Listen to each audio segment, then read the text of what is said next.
Hello? Can you guys hear me now? I heard noises. Hello? Yes! We have sound! Can you guys hear me now? I heard noises. Hallelujah! Yes! We have sound!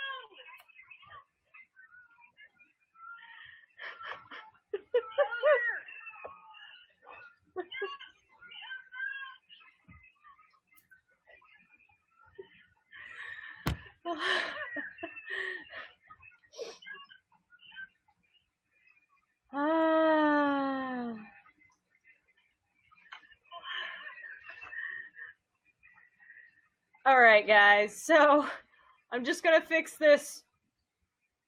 Not the sound. I'm just gonna make the screen bigger so you see me better.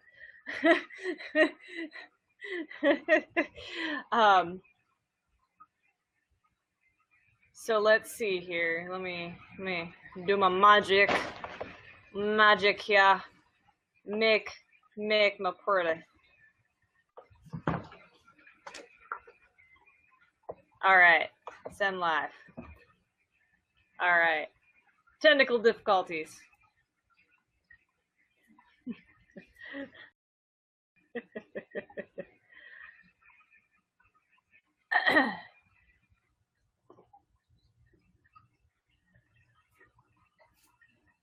All right, I think I fixed the madness.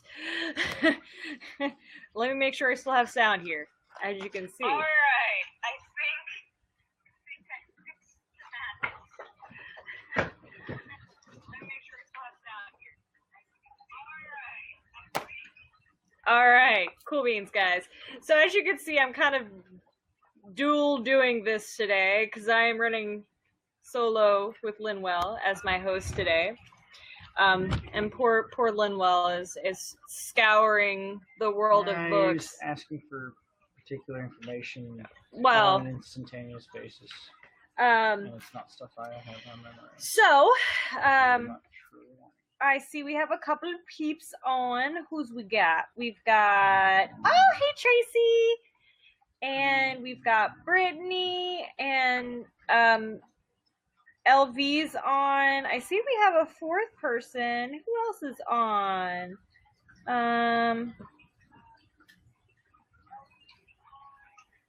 Well, regardless, welcome. Merry meet. Hi, everybody. For those who don't know, with my cute little fox ears today, I figured I'd be festive since we haven't done a live in a while. I am Lady Misa. I am the Posto Plenty person. I am the person that does the Jubilee of postings on the public page. Occasionally you will see posts from LV, who is one of our officers. You'll see some from Linwell, who is also one of our HPs. He's my consort and the hubs. You will also see Rowan occasionally post on here as well. He is also one of our co-hosts, and he is also a Libra. Woo woo! He is unfortunately unavailable this evening, but he is here in spirit in all of his random Rowan-esque words of awesome. That was horrible. I could have done better with that. Rowan, you need to be here. So I figured I'd just kind of do an update on what the Covet's doing and kind of give you guys some, some stuff about us. And yeah, I know I'm a total nerd. But let's see. So Coven Le Corbeau kind of took a little break last month. We had a lot kind of going on. We had Samhain and a lot of things kind of thrown at us all at once. We had a lot of birthdays last month. What? Most importantly, we just kind of wanted to take a little time to ourselves and just celebrate the Sabbath, because as you know, Samhain is a really big holiday for us, and we just really want to kind of get into it and enjoy it. Flipping into the back of one of my books, I found something I didn't realize was in there. Hey, look! Linwell found something nifty in his book that he didn't know he had. If anybody would like, I have the Have 'em All in Old Norse. Oh, that's the book I just got you. Yes, it is. Huh, look at that. It's in Old He's Norse. learning stuff. He's checking things out. No, it's just I had a choice. I know. I gave him a task, and it was Thanks for the sudden. rock and hard spot. And I apologize. I'm sorry. I love you. I love you too. So what we're going to kind of do is, so Samhain. So Samhain is kind of like our end of the year bash. It's a representation of the biggest celebration of the year for us. It's honoring our ancestors, our family, kin, and friends, not only who are there with us, but of those who have passed on. It's kind of like our equivalent of Thanksgiving. We honor the harvest and all the things that we have grown and received for the year.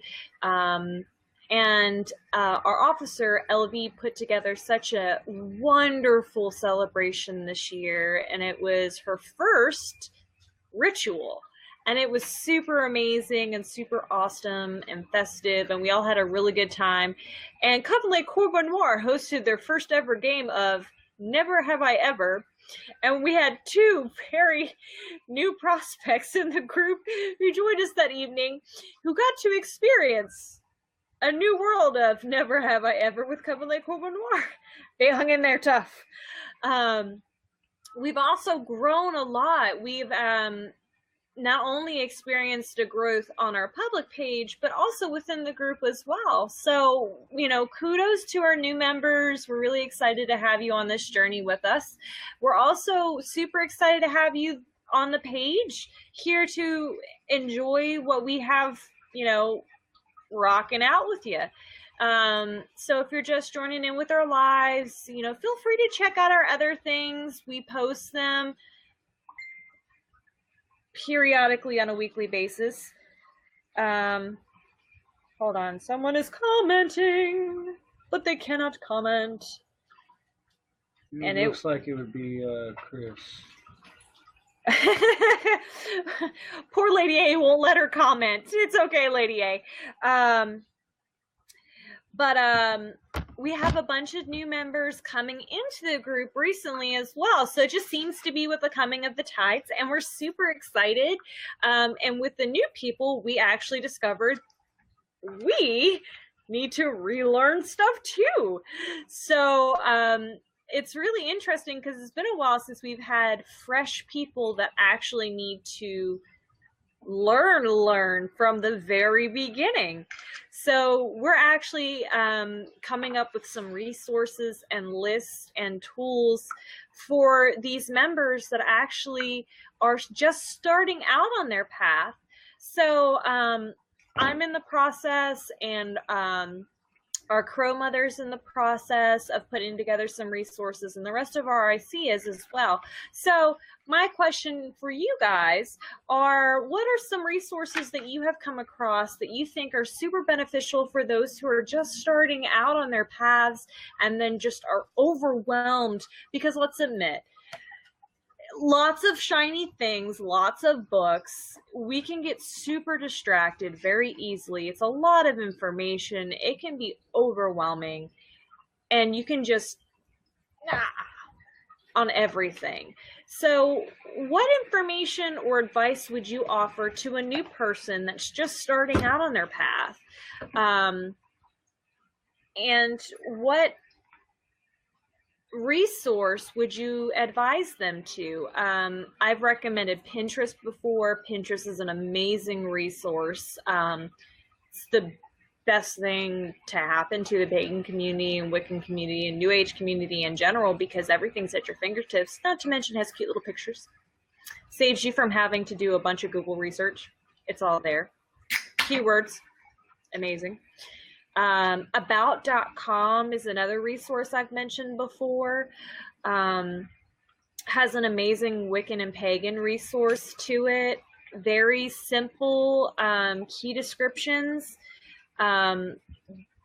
for basics, enough to get your feet wet and to lead you into wanting to know more, but not enough to be overwhelming. Just the basics.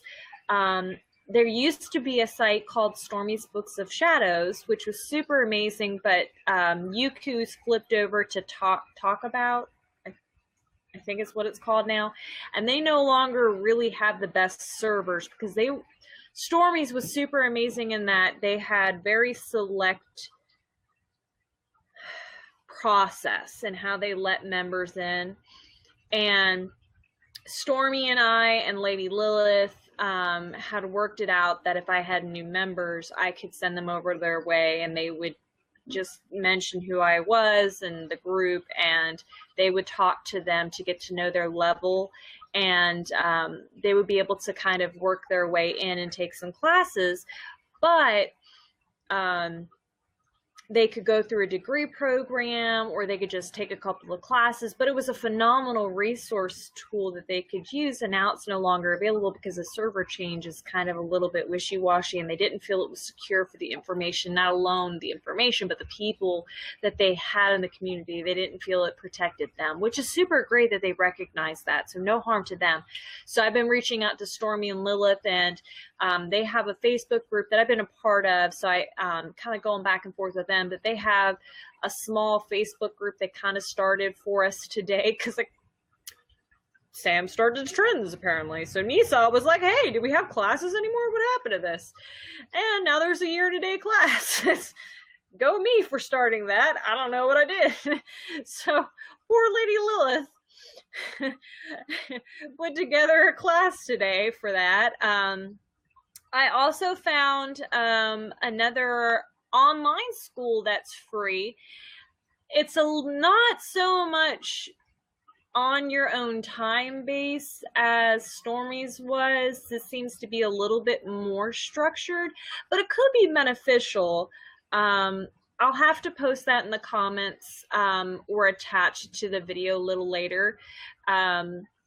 But it seemed to be pretty interesting. I've enrolled, and I'm waiting for a key class to do their entrance exam to see how it goes.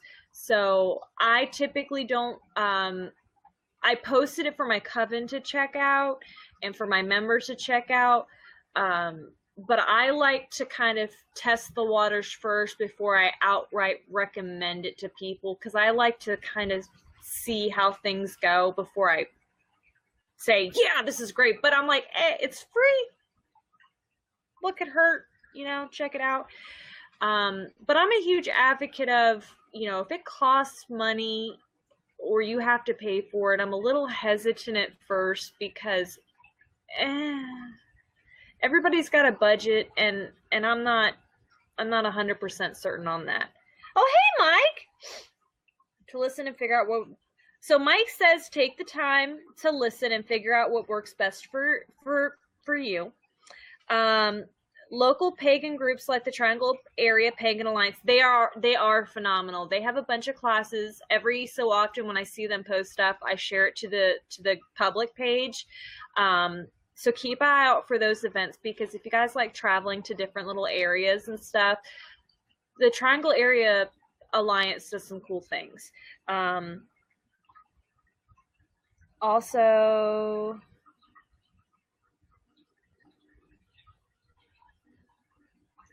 Witch Fox is still around, according to a friend who follows them. I hope you don't mind me commenting a few items, since it sounded like you were asking a question. Oh, no, Mike, yeah, you're perfect. Yeah, Witch Fox is around. We just found that a lot of people aren't really using it a whole lot. It doesn't get the foot traffic it used to, which is why we use Facebook more. But no, that's a good recommendation. And Mystic Southeast is a good one too. That is a good recommendation. And listening to what feels best. I typically tell my new people, like, I always ask them what their hobbies are when we do prospect interviews, because that's typically something that helps me kind of gear them towards a direction or a path or things that might interest them to look into. Like if somebody says, oh, I'm really interested in crystals, well, that might be something you want to look into first. Like learn gemstones and crystals and start learning their metaphysical properties or their healing properties, but that itself can be overwhelming. So maybe take a step back and go, okay, maybe I like crystals because I like their healing properties, so maybe I need to look at holistic things, so it kind of gives you the opportunity to look at things in a grander scheme. So something too, based off of Mike's comment, look at some of your hobbies, some things you like doing for fun. Linwell likes going out into the woods and GTFOing, for lack of better terms, and just taking walks. And he likes fishing and camping. He's very outdoorsy. I'm super crafty. And I put the most random stuff together, but I also love cooking. I love gardening. And I love animals. Super love animals. So there's a lot of stuff there between those hobbies that you could transform into potential paths or into potential things to look into. Well, I said gardening. Well, now I can look into herbology. I said cooking. Well, maybe I can look into kitchen witchery. I said animals. Well, maybe I need to look at animal totems or spirit guides. So there's different things you can look into that kind of open up your experiences to maybe lead you into different paths, because once you start on something, it just kind of branches out into various things. So what other advice do you guys have towards people who are just starting? And mind you guys, I know there's a delay because I'm on light stream, so I know there's a couple of delays in the comments. So just be open to possibilities. That's a good one, Linwell. Linwell said be open to possibilities. I wouldn't say, look for the cat with, in the middle of the forest with a light beam shining on him like you would in a game quest, and look at everything as a potential possibility. But just be open to concepts and ideas. Have an open mind. I know in our group, we believe everybody has an opinion and a valid concept. And when we do our open discussion, we do magical moments, and everybody has the opportunity to share something that happened that week, and we can offer additional input to that. And sometimes that additional input might be the aha moment to somebody else in the group too.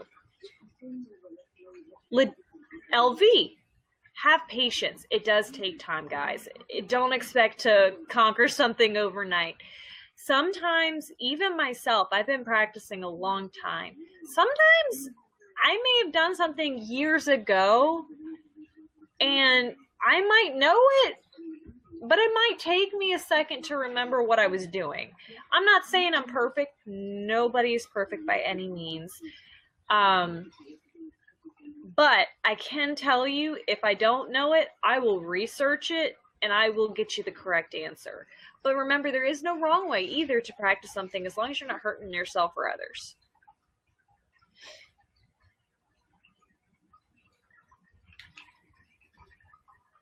Come on, guys. Anything else? I would do the eyebrow wiggle, but I'm not Linwell. I have no control over the other eyebrow. Yeah, I do. If you look at me from when I started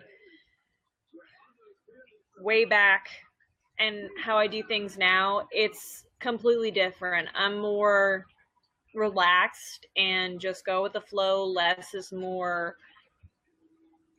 I'm more on Rowan's level of things. This is all I need. This is all I need to do a ritual. This is all I need to do magic. There's a meme or a picture on Facebook that is super hysterical. When you first start out on your path, I need this crystal and this gems, this huge pile of herbs and this incense and this moon phase to do this spell and to banish this person because I'm really upset at them. And then, you know, now it's just like, it would just probably be easier to tell them to F off. That's, yep, totally there. Lady A said pathos or pathos, however you want to say it, PATHEOS.com has a lot of really good information for pagans and Wiccans and of New Age beliefs. Great resource. Thanks for that.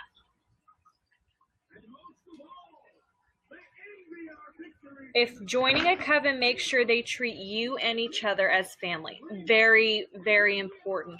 When researching for a group, I know when we formed the group, it was very important to me when I was formulating the concept of this. I wanted it to be family oriented, but I also wanted it to be relaxed and fun. I wanted everybody to have an escape from dealing with the stressors of everyday life, from dealing with the drama. I wanted everybody to have a place to come and just know that they could be treated with open arms, open hearts, open minds, and be able to share their experiences with everybody and them just understand what they're going through and be able to do fun craft things and eat food and magic and, you know, insert random stuff here. But as our motto is, fellowship from within and without, you know, because at the end of the day, we are essentially a social group that practices magic, you know. Get with people that have same interests as you. For instance, I'm more shamanistic, but spend a bunch of time with heathens because many of their loves and likes around nature are the same. Based on your current point of needing things. Same with the mountain magic concepts, especially since we are in NC. Yeah, very, very much true. We're an eclectic group. So we're kind of a little Mod Podge. So we're very unique in how we kind of do things, which isn't bad. We may not be your cup of tea, but for most of the members that we have, which is almost over 30, even with our distant members, we work well because we're all adults. We have kids in the group from our members that we include in many of the things that we do because they're just like family to us as well. We eat food, we go on walks, we have bonfires, we do drum circles. We have similar interests. So very on point, Mike, very on point. I think having those same interests make a huge difference. No, it's just to me. Oh. Any other advice, ladies and gents, for our new people?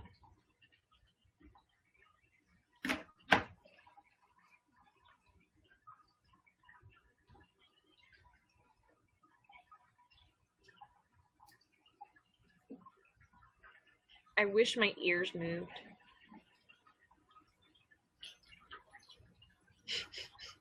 That's my advice.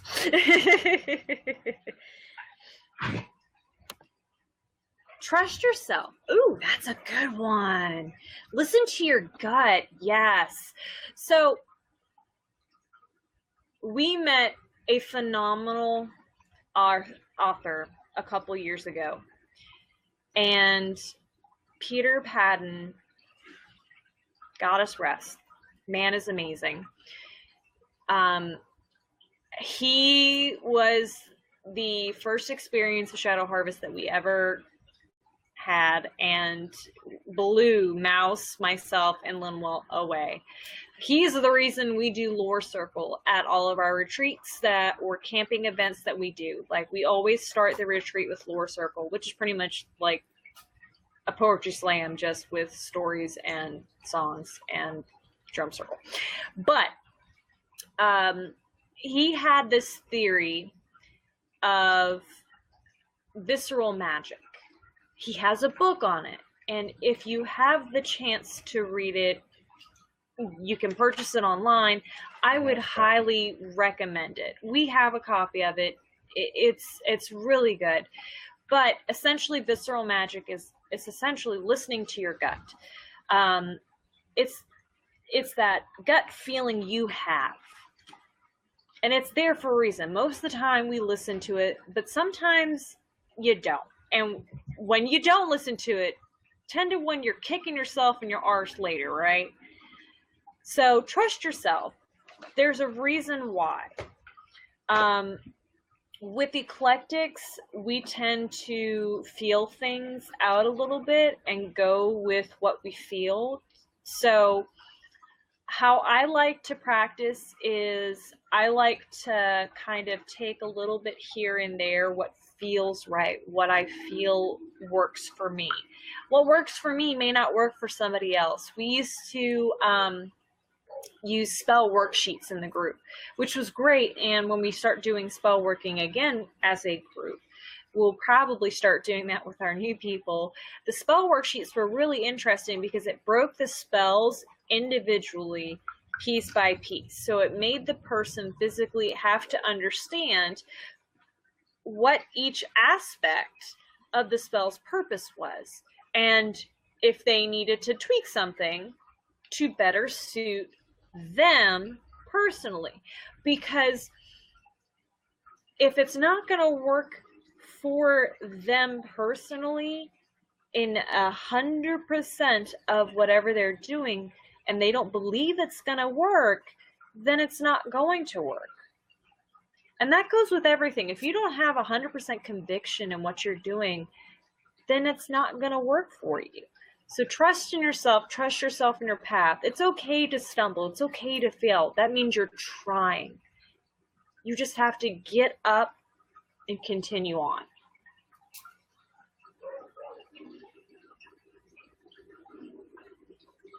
Yeah, it would be cool if my ears moved. I think I want to get I want to get up here, but I've heard mixed reviews that they break easy. Well, don't. Rowan's on! Yay! There is no spell, only Zoom.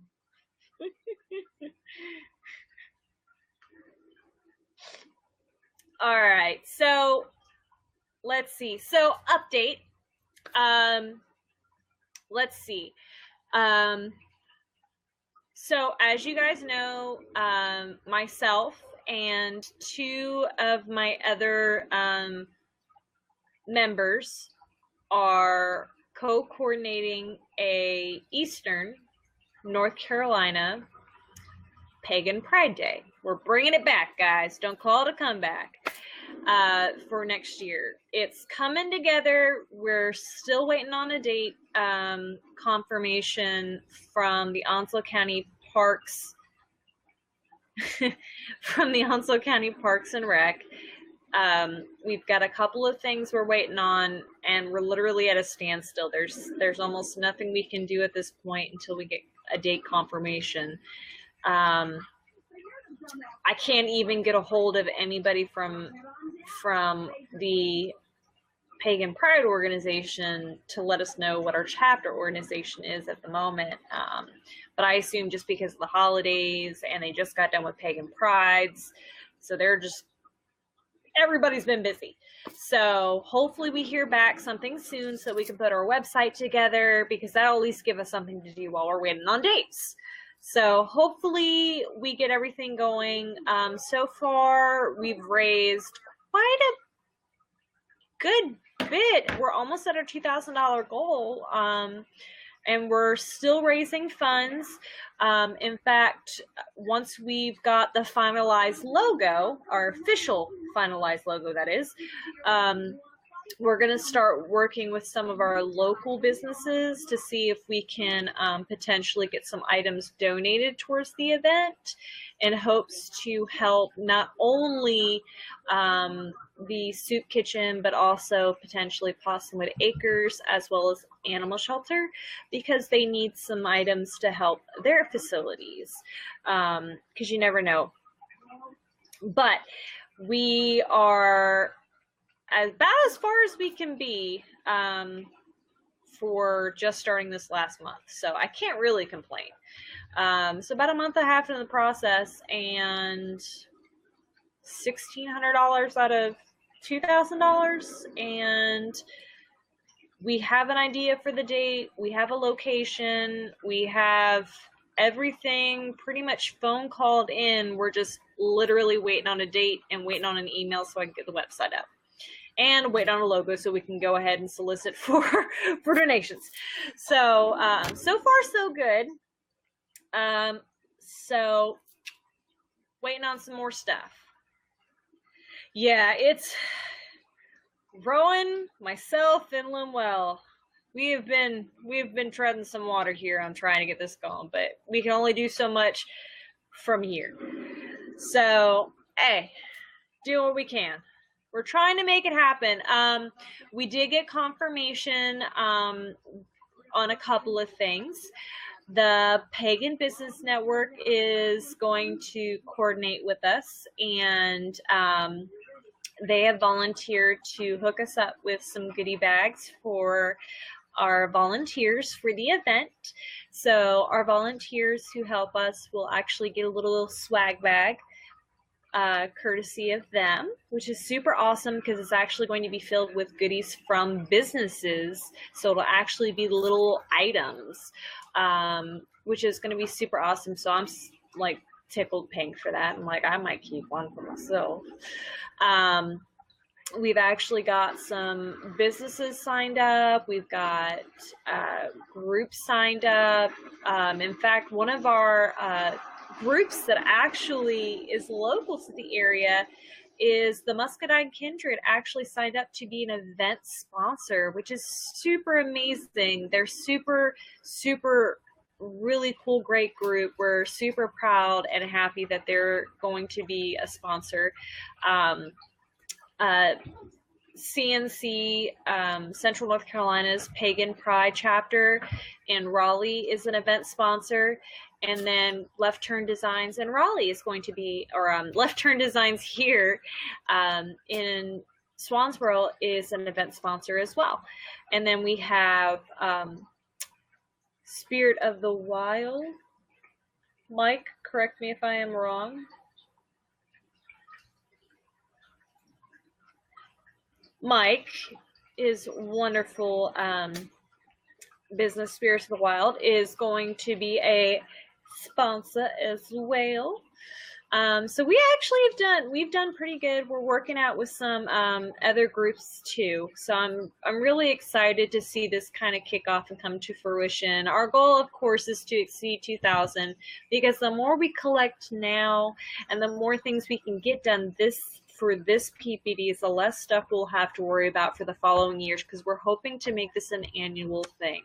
Now, mind you, we're only doing this as a one-day event. Yeah, Wandering Free Spirit. I knew I was close.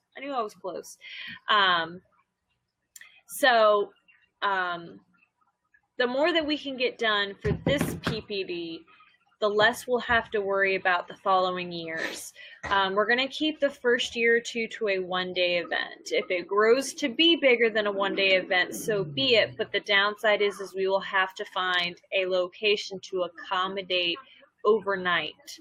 And that's going to be the downside, because the park we're looking at having the event does not have a gate per se, and we have to actually have everything broken down by a certain time. So, you know, we will cross that bridge when we get there. But for now, it looks like we're gonna have a little bit of fun. We're still trying to work on musical guests, so and entertainment. There is a stage there. It has electricity. So if we can find a DJ, or if we can find some musical vendors of a pagan new agey sound, that would be great. So if you guys know anybody like that, feel free to send them my way, give them my information, send them to the Southeastern North Carolina Pagan Pride Day page, and let us know. We would be interested in, oh goodness, we would be interested. Belly dancers. Oh yes, Mike, please, please, please, please. Because we even got Fairy Hair Flare to come out. Fairy Hair Flare is going to be there doing bedazzling of hair as soon as we've got a date confirmation too. So we've got a good chunk of vendors. I'm super excited. We've even got East Coast vendors and their groups. So pretty much LuLaRoo's going to be there. Anybody that does not have an issue vending at a pagan event, they're more than welcome to be there. Also, because of the date we're potentially looking at doing this, but more or less because it's going to be in October, we're going to have a trick-or-treat, or rather a park-or-treat. So all of the kids that show up and pay their non-perishable food item or household good item or animal donation toward Cosmowood Acres or the animal shelter to get in, if they're wearing a Halloween costume of some sort, as long as they're visiting the vendors or the information booths, if you guys have like a bowl or something put out with little goodies, stickers, candy, whatever you want to put out for them, they can trick or treat at each of the booths. So it's going to help build the community too, to let them know we're not all scary people. You guys can come out and have fun too. So I'm trying to build the community value to let them know that it's okay. So it's going to be fun. A herring. Oh, Paul. Of course.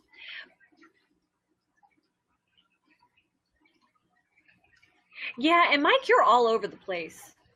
I wish we had stuff like this over here, but I'm starting to do that, so I can't complain.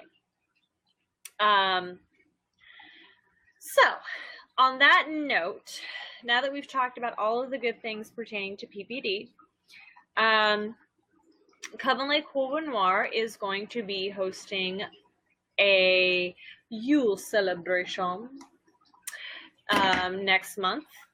And we are super excited because we are hosting it under a Norse tradition called Yule. It's Yule. Well, Yule is Norse. Well, I know, but we are doing a traditional bluff. Wouldn't exactly call it traditional. Okay, then what would you call it? We're just going to be having a bluff for Yule. Okay. Because if we're going to do it traditional, I don't think all the Covenanters want to have the ability to get together for 12 straight days. We can party for 12 straight days. Right, Rowan? Let's party! Oh, I'm pretty sure Rowan's down for partying for 12 straight days. But this thing, you want me to go over stuff. What exactly do you want me to go over? I mean, LV goes toasting and more toasting. Just explain what a bloat is. It's exactly that. It's toasting. It's a round of toasting. Typically, it depends on what the celebration is for, as far as what the toasting is for, and it really all depends on how you practice Yule toasting. Now, the traditional Norse Yule. Yeah, Paul. Freaking bosses definitely won't like everybody being out for 12 days straight.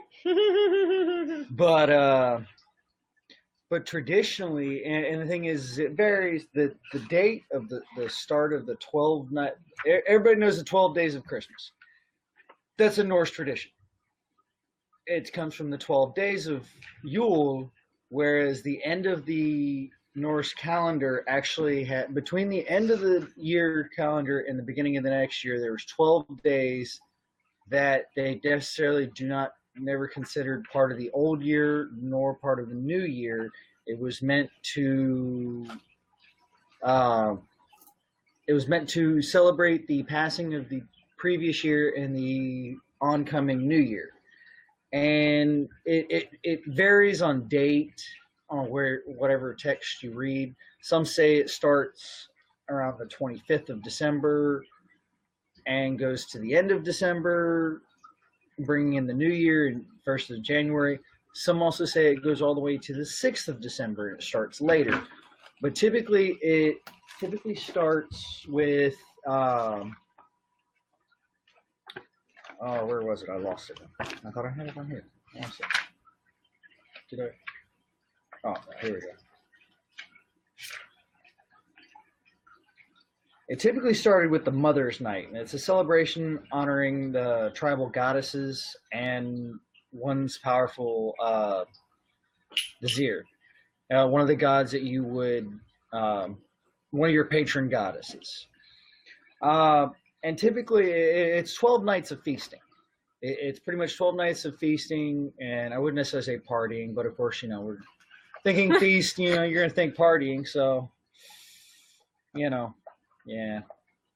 But that's also when there would be sacrifices. But whenever they would sacrifice, pretty sure a lot of people are used to having ham around Christmas time and for Christmas.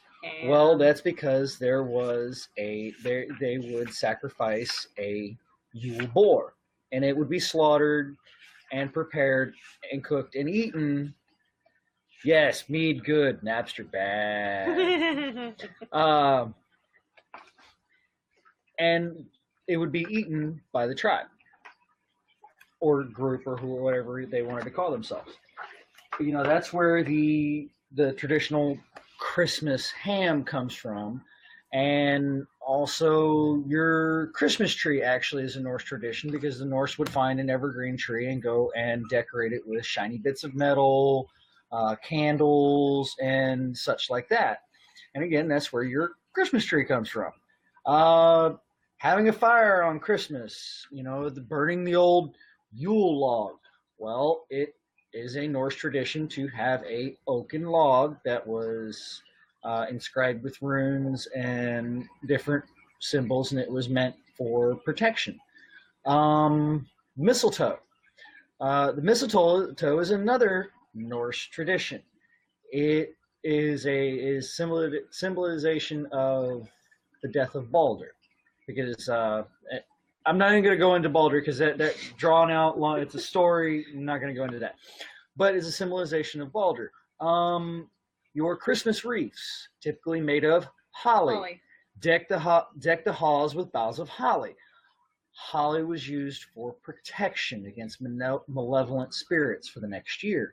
And what they would actually do is they would weave sun wheels out of holly, hence our holly wreaths. And then they would actually light them on fire and roll them down the nearest hill. It's to bring prosperity in the next year with crops and so on. Boy, I hope those hills were not dry. Well, typically you got to think about it. Norse traditional winter, it's a lot of snow, wet, damp, so I really don't think... Not in North Carolina, necessarily. Well, we're talking traditional Norse Yule, where it's not necessarily North Carolina region. Let's see. Oh, man, there's a lot. Much. That's the thing. I just wanted to give you guys a synopsis. Yeah, that's kind of sort of, I would say, the generalized. There's a lot more. There is a lot more to it. And if I had been given just a little bit of notice, I would have a lot more prepared. My apologies. Walking through a leafy wonderland. Yes, definitely, Paul. That's what we have here in Eastern North Carolina. So I just wanted to kind of give you guys some information on what Coven Le Corbeau Noir is doing. So we're doing a blot, which means we get to blush them all until we get forsnicked. essentially. There is 2 things. There's a blot and a ensemble. We are doing a blot. Can you explain the difference between the 2? There is a lot of difference, but at the same time, there's not a lot of difference between a blot and a ensemble. Abby wanted to type. Hi, Abby. Traditionally, a ensemble is traditionally done for the ancestors, almost exclusively for the ancestors and the gods.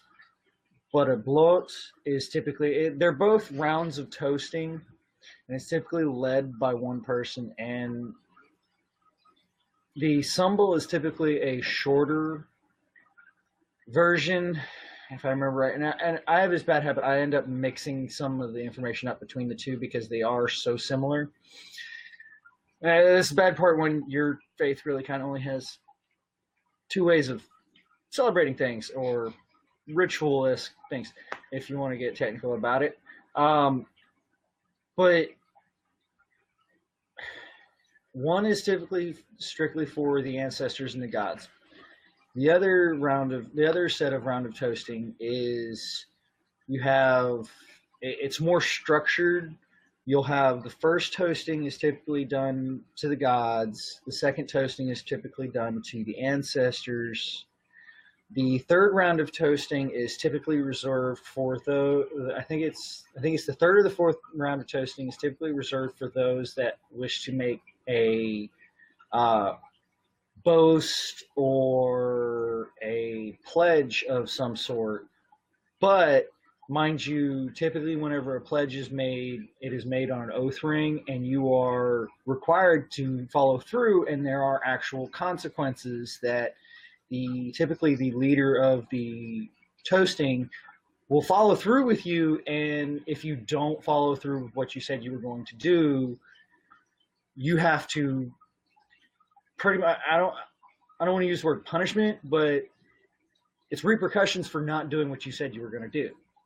And the thing is, typically it's something that's stated, okay, like, I plan to buy the 25th of December or the 25th of January, have my garage clean. If I don't, I owe Rowan a bottle of meat. Well, Rowan, you're getting a bottle of meat. I'm not making that pledge. I still get Rowan a bottle of meat anyways. But that's because my garage isn't all my fault. All. I said all. All. 3/4 of it is your fault. Hey, that's not all. That's not all my fault. Majority of it. I didn't say majority, I said all. Semantics. Then you have round of toasting to toast 2 specific people, whether they be there.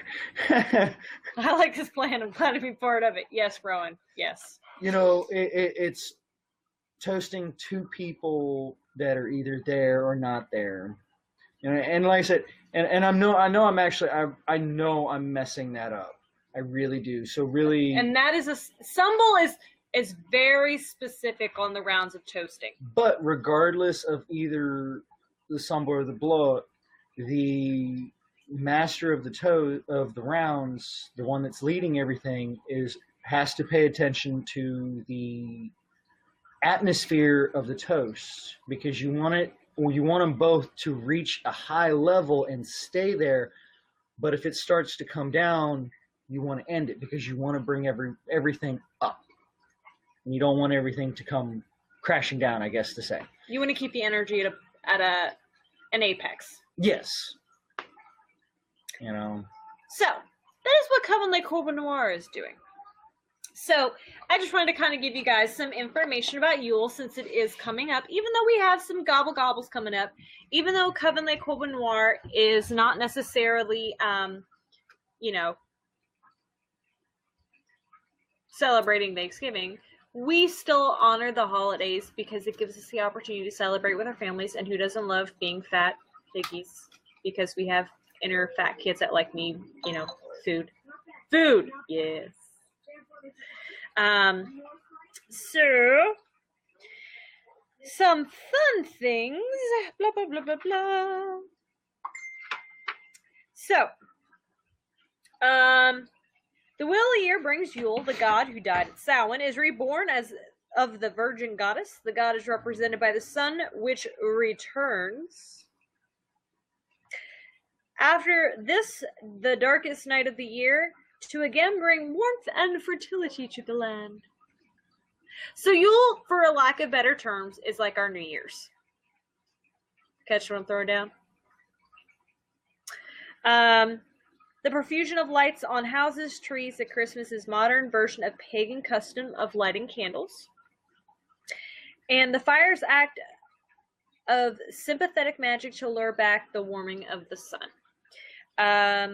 Today, it is still a custom in Ireland and Norway to leave lights burning all through the house on Yule night to not only lure back the sun, but also to honor the virgin goddess who gives him birth.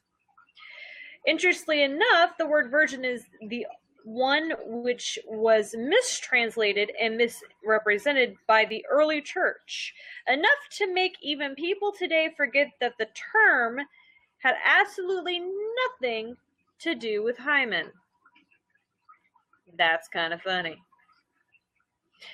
The term virgin first applied to the priestess in Mediterranean temples, particularly during Roman pagan period. The term identified a woman who was complete entity unto herself, who was not bound by secular law, had no husband, and was free to take all the lovers she chose. I love you, but sign me up. She needed nothing and no one else for completeness. In other words, she was said to be intact. Yeah, quell surprise. Misinterpretation. Who would have thunk? Paganism remembers the old meaning of the word when the goddess, a complete and whole being unto herself, gives birth to her son, who will be her lover at spring Sabbaths and the father of the next Yule incarnation. Oh shit, yeah. Yule has been the most widely celebrated of all Sabbaths because of its customs and lore have so deeply invaded popular cultures and the mainstream religions, and virtually every culture in the Northern Hemisphere in some way once acknowledged the return of the sun at its weakest point. Makes sense, right? Yule's importance was obviously early. Yeah. It's dark. It's cold. Give me some warmth, please. As nights grew longer, days grew colder and shorter. It was imperative that the sun be lured back. Yule Sabbath, primarily important to Norse and Roman traditions, and it is from these cultures that many of our modern Yule customs originate. For both of these civilizations, this was the time of the new year, and when the goddess turned the wheel of the year to its beginning point once again. In fact, Yule is the Old Norse word, which literally means wheel. Get it? And it's the sun wheel. Yule equal wheel. And the Sabbath was often referred to as the turning time. Somehow, through some weird twist of fate, he is his own grandfather. I did the nasty and the pasty. Oh, Rowan. In Norse tradition, Yule is a 12-night-long celebration, a concept which probably came from the pagan Near East, where it eventually became incorporated into Christian myths. The first eve of Yule, the night before solstice, is called the Mother Night, and the night when Norse pagans sat up and awaited the rising and rebirth of the sun goddess Freya. It is also a night for the spirit contact and celebration with one's ancestors in much the same manner as the Celts observed Samhain. The Norse goddess Hold. I don't think I'm saying that right. What?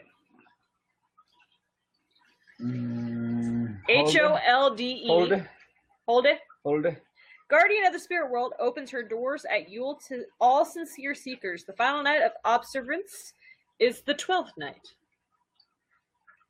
Become for a while of the sort of ninth Sabbath of the North pagan calendar. The popular song 12 Days of Christmas no doubt has its roots in the blending of the Norse and Celtic Yule customs. A very old, lengthy Scottish nursery rhyme is called the 13 Yule Days.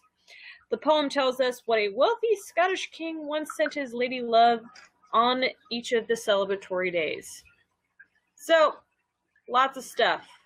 Apparently these people are rich and needed shit.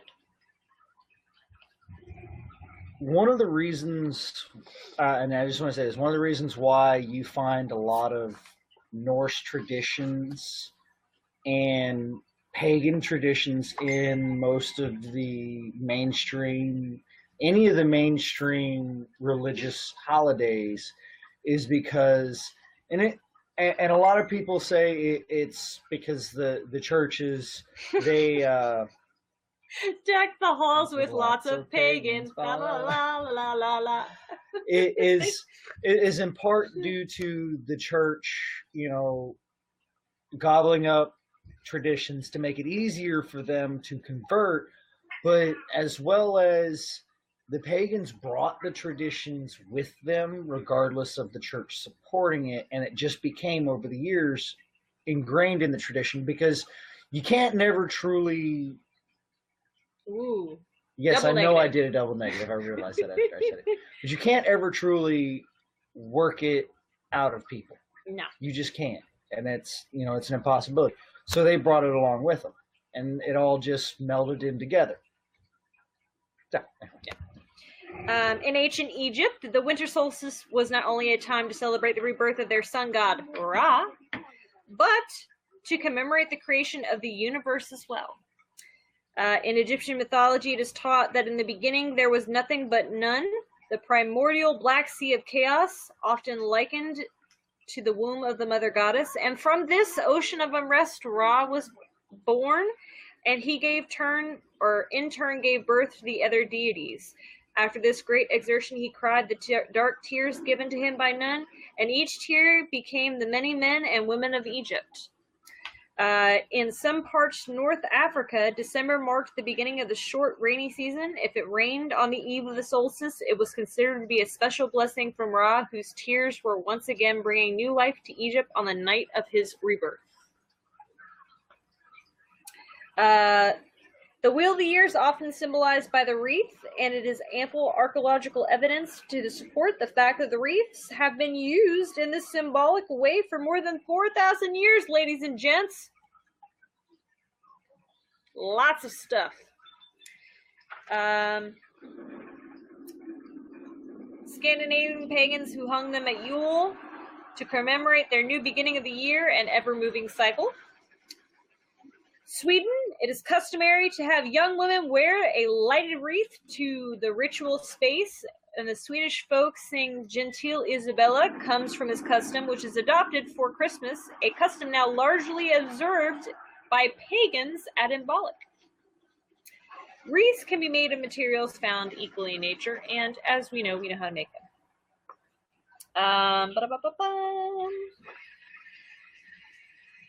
In Germany, the goddess demoted to a witchy woman, Frau Holde, was believed to have ride on the wind in a sleigh on Yule Eve and give gifts of gold to her faithful followers. She especially awarded fine spinners of cloth. On this night, no rotary action of any kind was permitted, and people had to walk or travel by sleigh. They could not spin, run their mills or mortars, or use any watches or clocks containing round mechanisms. All use of wheels were reserved for Frau Holde. Even in parts of rural Germany today, the symbol of the wheel is not forgotten. The rolling of a giant wreath, known now as St. Catherine's Wheel, recalls other old pagan customs which involve synthetic magic to lure the sun's return to Earth. Interesting how ancient Norse traditions follow through for everything. I know! Let's see. What?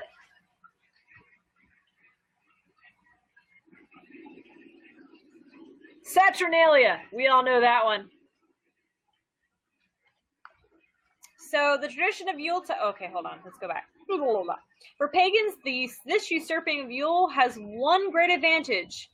It is preserved for many ancient Yule customs which might have otherwise been lost. Christmas customs around the globe, and you'll find a plethora of pagan traditions. The tradition of Yuletide gift-giving comes from Roman pagans, who called Yule by the name of Saturnalia, festive to honor the god Saturn. New Year festival, where gifts were given to honor the loved ones who had died during a previous year. Early Roman explorers and conquerors carried their tradition throughout Europe, and it remained part of Yule's celebration. Norse used bells to herald the dawn after a long, dark night. This custom is still observed in Lapland. The jingle bells we're seeing today on sleighs, carriages, doors, etc. also come from the Norse, who used them ritually to frighten away the powers of darkness and reach their peak at Yule. Oh, and speaking of things like that, the reindeer, all 8 of them, that's the 8 legs of Odin's horse. And Krampus. Yep, I'm getting there.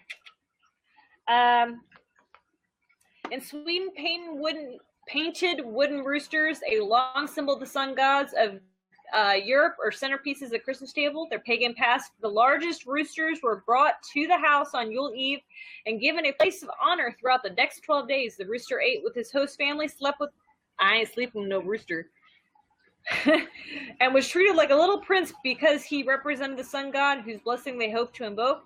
He was fattened up during this time and then killed and eaten on the 12th night. Romans bathed in gold coins on the Sabbath to absorb their energy so that they may be prosperous on the new year. Gold was sacrificed to the sun god's soul, and their practices root in Jewish custom of the giving gold coins on gifts on Hanukkah.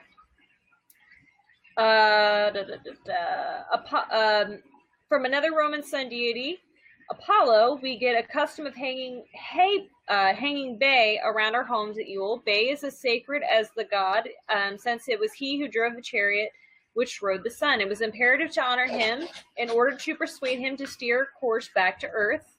In nearly all Romance languages, we can see the vestige of old Rome as they refer to Bay as Laurel of Apollo. This custom of hanging bay was adopted by the Celts to bringing the blessings of strength and health in the new year. Bayberry scented candles are still popular today. Their scent rarely failing to revive memories of the season. Leave it to us Germans to go dark. Yeah, pretty much. Oh. Native Americans of the Southwest called Yule, I'm going to mess this up, Soyalon. Yeah, that's close enough.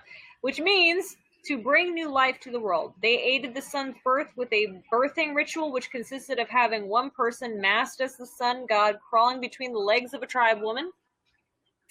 Kwanzaa, a modern holiday celebrated by many cultures of West Africa, is also connected with Yule. It is the festival of fire and light which honored the sun gods of Central Africa and represents the Jewish Hanukkah, which celebrations involve lighting of candles.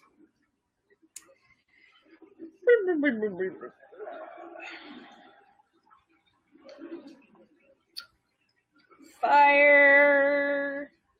West Celtics drew their Yule practices both from Norse invaders and Druids and priestly classes. Society of the Druids ventured evergreen trees and manifests of deities as symbols of the universe. These trees were sacred because they did not die from year to year, as did the deciduous trees. Therefore, they represented the eternal aspect of the goddess who never dies. Their lush greenery was symbolic of hope for the sun's return to green the earth once again. It was a belief that custom of decorating Yule trees.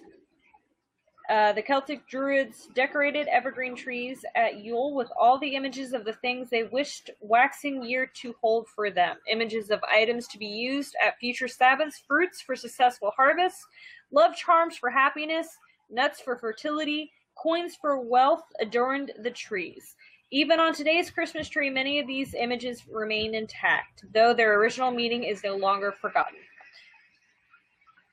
In Scandinavian tradition, Yule trees and other greenery were brought inside, not only for reasons previously mentioned, but also because they wanted to provide warm and festive winter resting place for tree elementals who inhabited woodlands. This was also a good way to coax native fairy folk to participate in solstice rituals. So people wanted to have fairies inside their home. I don't know, but LV does not want them in her house. They can stay outside.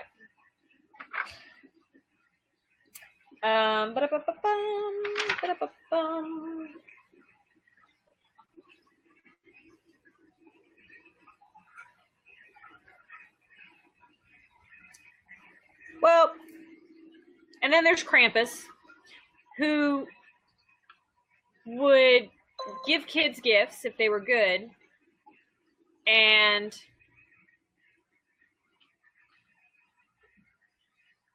do bad things to kids that were not. If I remember right, Krampus shoved them in a sack and beat them with a certain stick, a certain kind of stick. I can't remember exactly what kind of fucking... It was a specific fucking branch. I can't remember what it was. It was a dick. Yeah. But you know what? Again, like most German traditions, he was real. Or Germanic or Norse traditions, he was very real. Naughty, yeah. Stuff them in a sack and then beat them up. It's essentially, yo, stop being a twat. Pretty much. Naughty Kool-Aid. But no, we had to get rid of that. Are is a very festive holiday. One of the things people tend to forget is Christmas cards are not a old tradition. They're actually relatively new, and Christmas cards actually were never intended to be Christmas cards. They were actually for New Year's. People would exchange them on New Year's Eve for well wishes for the new year, and people would open them on New Year's Day. Then Santa became a huge thing in the early 1930s, and he became he became a huge retail market item, and and it just became mass production, and the New Year's cards then became Christmas cards, and then everybody sent Christmas cards. That is why I do not send Christmas cards. I don't even send Yule cards. I'm sorry, guys. I don't. It's a waste of tree to me. I would rather just Skype call people. Krampus himself historically comes around the night of December 5th, tagging along with St. Nicholas. He visits houses all night with his saintly pal, while St. Nick, on the other hand, to put candy in the shoes of good kids and birch twigs in the shoes of bad. Krampus' particular specialty is punishing naughty children. Legend has it that throughout the Christmas season, behaved kids are beaten with birch branches, can disappear, stuffed into Krampus' sack, and hauled off to his lair to be tortured or eaten. Yeah. Mm-hmm. So, I mean, there's a lot of stuff with Yule. Some things that you guys can do for Yule. One of the things that we're getting ready to do with our group is our next meeting. We are going to make Yule decorations and ornaments. We are, making some simple cinnamon no-bake ornaments that the kids can help make. They can be edible, so the little ones can stick it in their face if they want to. Sensory-friendly ornaments that the kids can stuff and they can decorate the outside. We're going to make some simple things. You guys can also look at making your solstice suns with the kids with a two-sided image of the sun, one side light, one side dark. After sunset, you can put the dark side out, and in the morning, you can turn on the yellow side so that it helps them understand when the sun rises and sets. Or you can put it in the window and you can kind of make it reflective. You can make Yule elves. And Yule elves, it's kind of like the elf on the shelf thing. I know it's a little played out now, so it's kind of your choice on that one. Yule elves, 10 days of solstice, they put all their names into a hat. It's kind of like Secret Santa. You can also do snow molds for those who live in areas that have snow. You can make candles using snow for molds for those candles. You can make candles because it is that time of year. Everybody loves candles. Like I said, we're making Yule decorations. Pinterest is amazing ideas that are both simple or complex, depends on your level of craftiness and DIY abilities and what you have on hand or are willing to go out and get. You can also make a sun crown, which is a crown for lack of better terms, and you can make it however decorative you want. And you can get Dollar Tree, and Dollar Tree has those battery powered tea lights. So instead of putting candles in your kid's head that might, I don't know, set them ablaze and everything you own on fire, you can put the tea lights on there and light it. So for Yule, you can actually light their tea lights on, and then for that evening for dinner, they can walk around with their sun crown on, and then when they go to bed, you can leave their sun crown on their nightstand, and then in the morning they can get up, and then you can take them out front to watch the sunrise with you and then turn their crown off. So that's a really good idea. You can make a wreath with them with either fake items at the Dollar Tree. Dollar Tree is a really great place, guys. If you have not wandered into the Dollar of Trees, you need to go. But you can also get some stuff outside. If you have pine trees, you guys can make wreaths out of those. If you've got evergreens and things like that, definitely recommend looking at that. You can make cookies this time of year. It's I know last year I didn't make them. This year I was asked to make them by a certain goddaughter.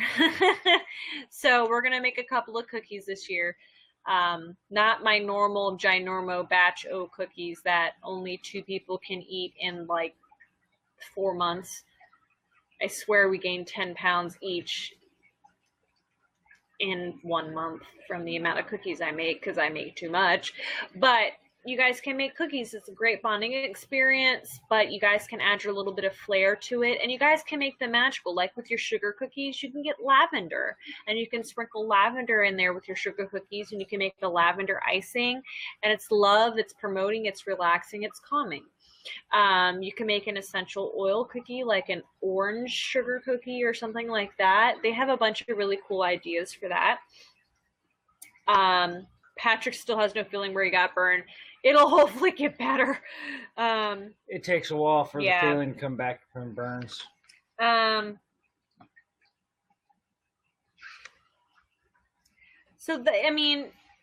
Pinterest, once again, super amazing idea if you're looking for Christmas or Yule ideas for your kids, if you want to get them involved. There are a really bunch of ideas that you guys can do, even with the simplest of things. You can go outside and collect sticks, and you can make your own little wheel of the year or tree ornaments out of that. You can go to Walmart or Food Lion, and in the Oriental Hispanic section, get the big, huge bag of cinnamon sticks, and you guys can make tree ornaments out of that and put them on your tree. When the tree lights actually hit that, they'll light up enough that'll release some of the cinnamon in the air, but it's not like lighting a candle where it's just so much cinnamon that it's too much cinnamon.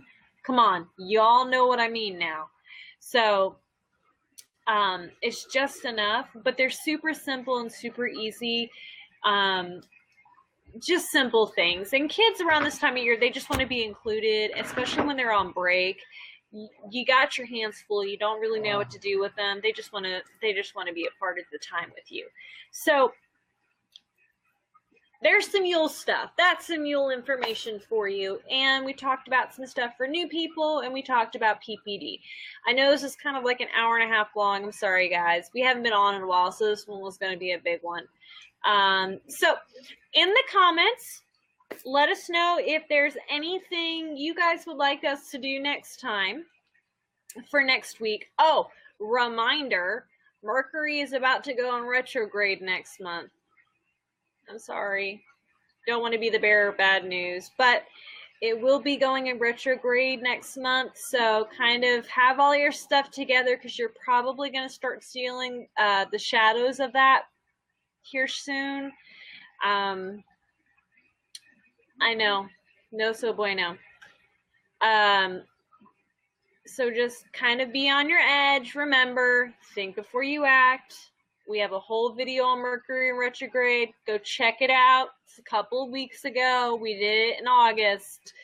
Definitely recommend you kind of review that. Rowan, super amazing, super hysterical. So, if you guys need anything, give us a shout. You have any requests on anything you would love us to do for live, give us a shout. I'm going to check out that Magic School online and give you guys some feedback on that probably here in a few. And as always, merry meet, merry part, merry meet again. Say bye, Lynn. Bye.